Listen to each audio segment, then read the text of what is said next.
Good morning, Scott here, known as Cantaloupe to some online, and I'm bringing a subject to you that's interesting to me. It might be of interest to you or someone you know, and I want to talk about creative license in historical reporting, historical writing, who writes history, the books, the reports, so to speak, and someone always does, it sometimes arrives as consensus, as, a group narrative that has approval and, agreement about the meaning and the who won, who didn't, that kind of thing. But I want to talk specifically about creative license, where when someone or something is in the past, suddenly everyone's confident. The writer becomes confident that nobody's going to question it or challenge it. And it's it's just funny how confident they become sometimes. For example, I have an example here.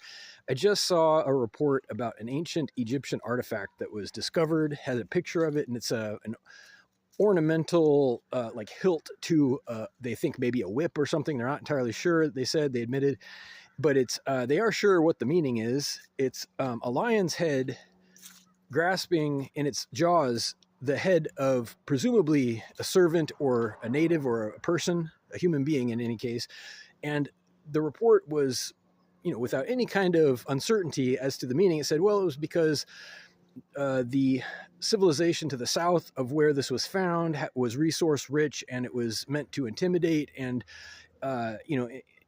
encapsulate their subservience to the new kingdom where it was found. Okay, no, that's one theory, but it's the confidence that I'm talking about.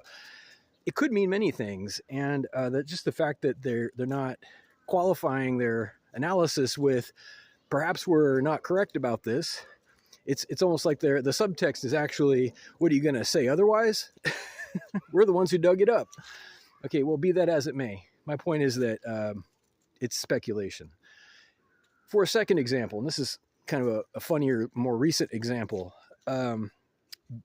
animal behavior analysts, scientists, and biologists, they sometimes report scientifically about the behaviors of creatures, including people. But I read recently something about skunks. I happened to look it up because I was looking for the name of baby skunks. It turns out the name is kits. They're called kits, as an aside. And they do this thing. I've seen it myself. Baby skunks will kind of walk up to you and they tap the ground. I guess adult skunks do it too, but they start practicing as babies. They tap the ground. And I have a theory of why they do it. And this is my point. What I read online was confident, 100% confident. No, it's because they are trying to intimidate their adversaries, their potential adversaries. It's an aggressive stance. And this is being viewed through the lens of human perception, of human values and cultural values by the reporter. And I disagree categorically. I've seen it myself.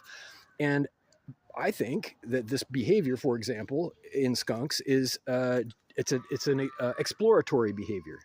They can't see very well. And this is a known fact. They missed the point that skunks are visually impaired, pretty much all of them. So this tap, tap, tap with their front paws is to kind of, see if something moves. Can I make this thing jump or shift? Is it large? Is it small? Here's a good way to find out. And they have this learned behavior. It's an instinctive behavior. It's not necessarily meant to be hostile, but the thing I read paints it exactly as that. It's an aggressive, hostile warning to adversaries. And I think this is telling of human beings more than skunks, to be honest. And this is exactly what I'm talking about. The confidence. And it's like, we're the experts. What are you going to do? You're going to disagree with us? Shoot, I have my college degree right here. Let's arm wrestle, right? That's what it's about. I'm going to tell you what it's about, right? Because I dug up that artifact or I put it in my database, and I'm going to write this report like I'm the ultimate authority on the subject. And I will never tell you that I don't know an answer. And it's embarrassing. Okay, it's pathetic, embarrassing, and most of the time it's wrong. So if accuracy matters, geez, I don't know. Maybe you shouldn't go out kicking skunks that are just trying to be cute. For example, they are cute and they're friendly, as long as you don't scare them. It's real easy. I know this too from experience. Reach out if you like with questions or comments to whitehotrobot@gmail.com. Thank you.